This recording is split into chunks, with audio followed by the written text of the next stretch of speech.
Kanada, negara yang dikenal karena diplomasi damai dan peran pentingnya dalam operasi penjaga perdamaian. Di balik citra itu berdiri Angkatan Bersenjata Kanada atau CAF, militer yang relatif kecil ini memiliki dampak global yang signifikan. Hari ini saya akan membedah identitas, doktrin, dan kontribusi unik CAF di panggung dunia. Kita masuk ke profil dan doktrin militer identitas. CAF terdiri dari 3 layanan utama, yaitu Angkatan Darat Kanada, Angkatan Laut Kerajaan Kanada, dan Angkatan Udara Kerajaan Kanada. CAF dipimpin oleh Kepala Staf Pertahanan dan berada di bawah pengawasan sipil oleh Menteri Pertahanan Nasional.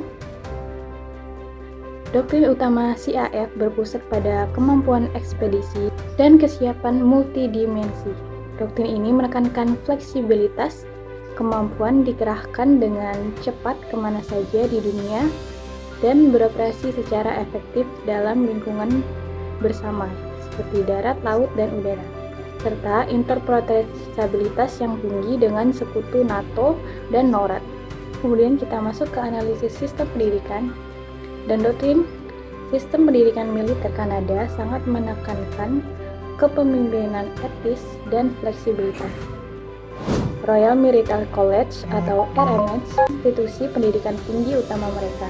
Doktrinnya melatih perwira untuk menjadi pemimpin berpendidikan tinggi dengan penekanan pada kemampuan analisis kritis dan pemecahan masalah yang kompleks. Doktrin humanis. Berbeda dengan militer yang berorientasi pada dominasi, doktrin pelatihan CAF sangat mementingkan kode etik militer, menekankan kepatuhan terhadap hukum internasional dan nilai-nilai Kanada seperti penghormatan terhadap hak asasi manusia. Ini menghasilkan personel yang ideal untuk operasi stabilitas dan penjaga perdamaian. Yang ketiga yaitu strategi kerjasama antara sipil, militer, dan internasional. CAF secara rutin menerapkan konsep kerjasama sipil-militer atau CIMIC dan kerjasama internasional. Bantuan bencana domestik. Saat bencana alam terjadi, misalnya banjir atau kebakaran hutan, CAF mengerahkan personel dan peralatan untuk membantu otoritas sipil. Atau yang disebut Operation Lentus. Pembangunan infrastruktur regional secara internasional.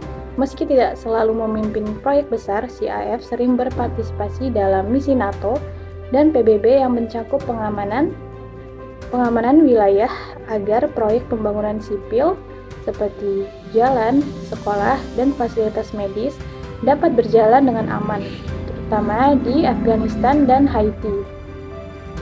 Kerjasama antara negara, keterlibatan terbesarnya adalah dalam NORAD atau North American Air Surface Defense Command dengan Amerika Serikat, memastikan pertahanan udara dan maritim bersama untuk kawasan Amerika Utara. Kemudian yang keempat, kita masuk ke analisis dampak teknologi militer CAF, yaitu meskipun tidak selalu menjadi pengembang teknologi terdepan, secara cerdas mengintegrasikan teknologi modern, sistem pemantauan dan intelijen canggih, yaitu penggunaan drone, UAV, dan sistem pengawasan satelit yang terintegrasi atau sering melalui NORAD, telah mengubah taktik dari pemantauan statis menjadi pengawasan real-time yang luas. Ini memungkinkan pengenalan ancaman jarak jauh di wilayah Arktik yang luas. Dampak terbesarnya adalah peningkatan kesadaran domain maritim dan Arktik. Di tengah tantangan perubahan iklim, teknologi ini memungkinkan CAF untuk memproyeksikan kedaulatan di wilayah Arktik yang sebelumnya tidak dapat diakses. Mengubah strategi pertahanan dari fokus selatan menjadi fokus utara. Yang kelima yaitu evaluasi efektivitas program CAF dinilai efektif dalam dua area utama, yaitu penjaga perdamaian atau operasi stabilitas dan interoperabilitas NATO. Kemampuan CAF untuk cepat berintegrasi dengan pasukan sekutu dan beroperasi di bawah mandat PBB menunjukkan keberhasilan pelatihan dan doktrin mereka. Namun, tantangan muncul pada kesiapan peralatan, di mana penuaan armada dan kurangnya pendanaan yang konsisten.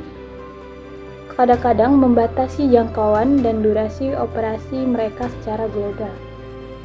Angkatan Bersenjata Kanada adalah model unik militer modern, yaitu kecil, etis, dan sangat fokus pada peran internasional sambil menjaga keamanan domestik.